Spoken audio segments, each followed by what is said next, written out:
ndairwara nemakumbo zvese chivanhu chese ndakaedza zvese chivanhu chese kunyika zvikaramba ndikaenda kune vane madhigiri ekurapa madhokota ndanzi ndoda kuchekwa makumbo kuti ndiiswe simbi kuchipatara ndakandanzi ndoda kuchekwa makumbo ndiiswe simbi nokuti majoini angu haachagoni kutenderera semavhiri kutenderera semavhiri zvino ndakasvika pana baba magirazi wacho zvino ndakasvika pana chiremba baba magirazi ini ndakaona ruoko rwamwari rwuri pano ndakaona ruoko rwamwari rwuri pano ini ndinoda kutenda baba magirazi ndaisagona kufamba fanika wakatodai kuine makore kudai ndaisagona kufamba fanika kune makore kudai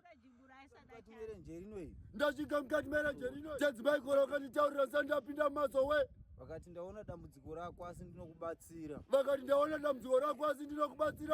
saka ndinotenda nemunamato wandakaitirwa natenzi maikoro kuti zvakutondishamisawo mukati mezuva ranhasi kana kumhanya ndinomhanya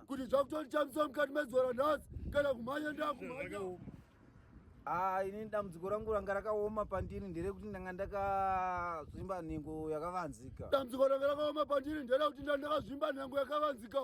zvokuti kana neniwo zvaitondinetsa kuti zvinoitika pamunhu izvi asi ndinotenda dambudziko rakapera